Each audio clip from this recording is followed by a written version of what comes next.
Hey guys, welcome back to the channel. So today, I know it's been a while. You know, I kind of got the shop set up. I did the floor, got a lift, some tire machines. Actually did a transmission job on a Silverado. Put a clutch in and whatnot.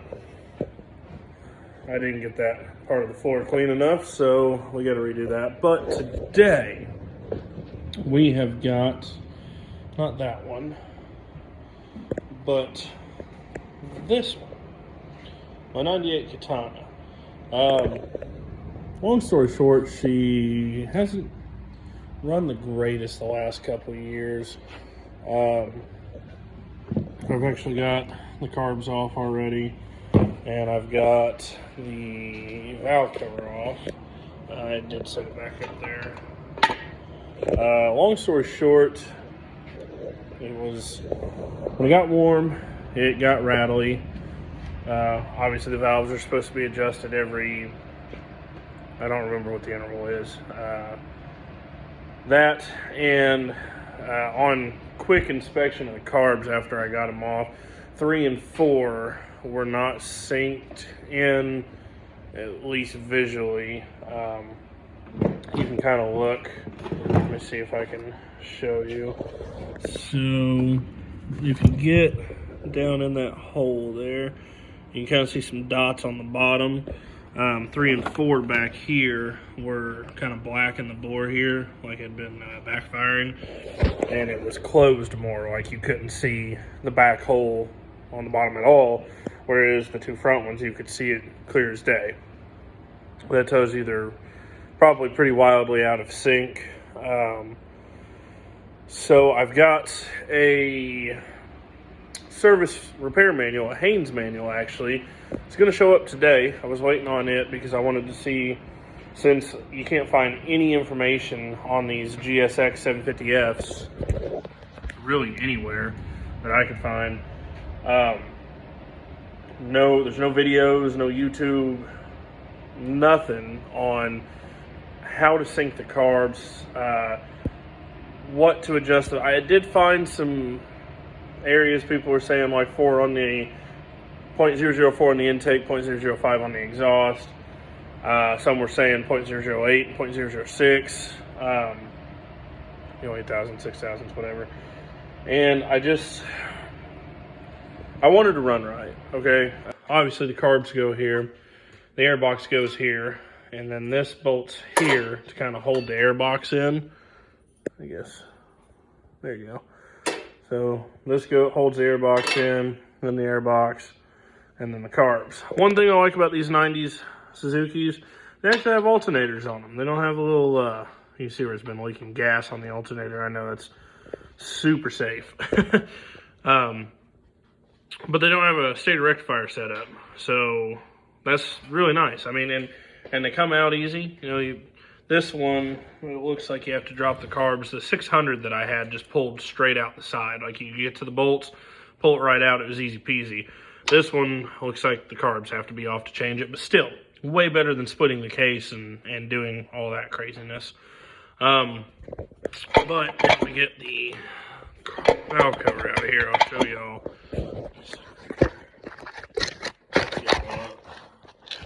Something like that, maybe. Comes off way easier with 2 hands. So it looks like, you know, the valve cover's probably been off once before, probably by like Recycle Motorcycle Shop or something, because there's a little bit of silicone here. But I think the service manual did say that you wanted to put silicone on these. Obviously, you got your valve cover gasket. This thing is still pliable and nice, so it might have been opened up recently. I don't know, but anyway, where was that? So, as you can see, I can move that rocker shaft quite a bit. That one is pretty loose. That one's pretty loose. That one's pretty loose. So basically, that one's pretty loose. So once the engine warms up, this poor guy just gets to clattering and making all this noise, you know, when she's hot, and it's summer out and whatnot. These are pretty simple. See if you can see. I think you can see. So you loosen this nut here. You just take your feeler gauge with the right size. You put it under there. And you turn this little square head here to tighten up the slack. And you do both at the same time. Or you should, kinda. But then you tighten down that jam nut and make sure that you can just, and I mean just slide. If it calls for 5/1000ths, you want to be able to just have to put a little bit of force to get the 5/1000ths in there, and that's good. If it just falls in there, then it's not right. I'll go over that once I have the manual. We'll make a little video of showing how to adjust the valves, how to adjust the carburetors, because obviously there's not this information available anywhere, because I can't find it, and I've owned many of these bikes. So I'll just go over all that and let's see, do that, do the carbs. So the chain here, I did check it out. There's no slack in it at all. I mean, it is absolutely tight. Not super concerned with it. Changing the chain, I actually haven't looked in to see how big of a pain in the ass it is to do on this bike, but the tensioner's right here, and then I would assume you probably just pop the cams and drop the chain down in around the crank or something, slide it down around, or master pin maybe. I don't know. Maybe you have to take some of the side cover off.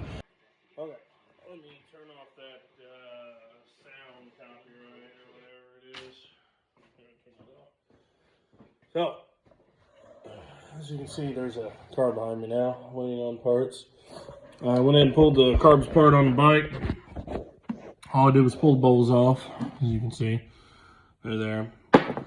So you've got your main jets, your idle jets, your floats, gaskets, and here's your air fuel mixture screws, which all seem to be in there, so that's good. Although that one looks oddly wet. This gasket was actually folded in on itself ever so slightly. It was like, say, pushed, actually that's the one that came from there. It was pushed in like that. So, I don't know if you can see that. That is where my gas leak was coming from. That's my own fault from taking the carbs apart last summer 100 times. But I'm gonna pull all these jets out and clean them, and probably I'll check the needles and seats again as well. They've been out 100 times. But I'm definitely going to pull the jets, and torch tip cleaner is your best friend, this little guy. I did actually just kind of set the sink on them. I decided to kind of eyeball that, but we'll show just a quick little. So you got, this should be your main jet that the slide rolls down into, which is pretty clean. So drop it.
showed up. Freshly wrapped. It's even a hardcover. That's kind of cool. And it's in full color. It probably showed backwards to you guys because I'm using the front camera. Oh well. How do you do about it? Okay, so this hole here is the pilot screw, and essentially it says US models are preset non-adjustable, but everything else is anywhere between 2 and 3 turns. So I went with 3 turns just because they were all different. I mean, one was 4.5, one was 1.5. I don't know. And then this pilot screw looked different from the rest, so I might order some pilot screws for it, but I don't know. We're gonna call that good for now, I guess. And I did have a couple springs stuck. All these are moving freely now, the slides anyway. So I think the carbs are ready to go. Now I just have to set the valve. So let me get some information on that, and I'll be right back with you guys. Okay, so exhaust and intake. According to the book I have over here, intake should be 10 thousandths to 15 thousandths, and the exhaust should be 18 to 23. So we're going to start us off with a 10 thou, and I have this set to where currently the number 1 intake and exhaust, the number 2 exhaust, and number 3 intakes can be adjusted right now, at least according to the book. I'm telling y'all, ain't no point in winging this crap. You just get to it, you know. So I'm probably going to run everything down on the tighter end of things. So if we're going to do intakes at 10 thou, we should be able to slip this in, right? Which it seems to be a bit tight for the 10 thou. Yeah, can't get it in at all. So I can do number 3, which is right here in front of the camera, intakes as well. 10 thou doesn't seem to go in there either. Oh, and the book says every 7,500 miles you're supposed to do this. So, in case anyone is wondering. Wait. Let me double check this. Does this say thou or millimeters? So I notice a lot of stuff in this book is in millimeter. Japanese and whatnot. Valve clearance is cold engine, 10 to 15 millimeter, 18 to 23 millimeter. Okay. If I can get in there. 4th thou goes in, which is 0.10 millimeter. Let's go up to 6th thou. If 6th thou still goes in too easily, then I'm going to try to bust her down to about 4th thou. So I know y'all can't really see what I'm doing, but I can't either, so if that makes you feel any better. Let's see. 6th thou will go in, but not easy. So that one's okay. Let's check cylinder 3, which you guys are in the way of. 6th thou will go in there, but not easy. So that means I can do 1 and 2 exhaust valves at 18 to 23 millimeters, of course. So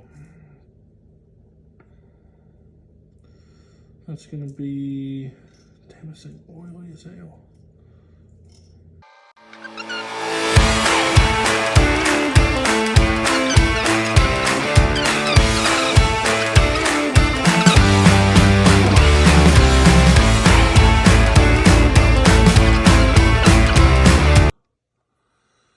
So I believe these are 10s or 8s.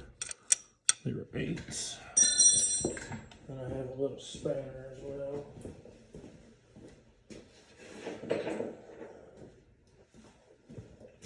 So let's crack these loose. Get this poor engine running in harmony. I would have to say this thing's probably been adjusted recently. Okay. This is where it's going to be interesting. So let's put that in there. Let's give a bend on it.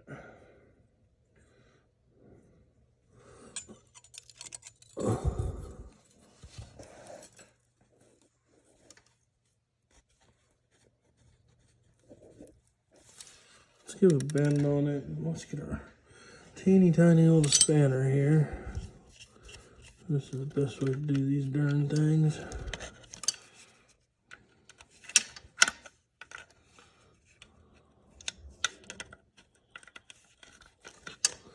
Maybe not.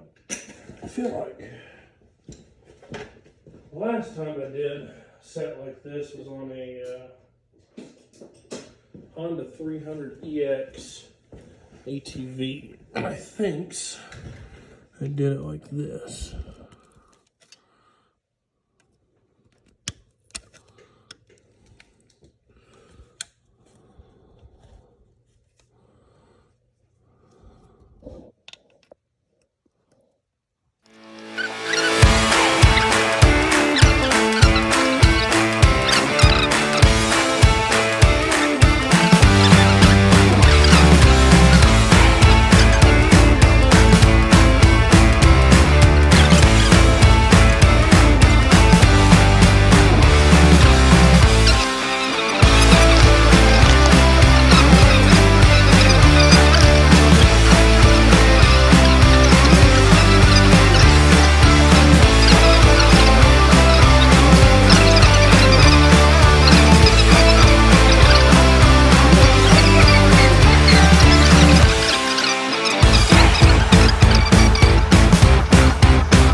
So, there you have it.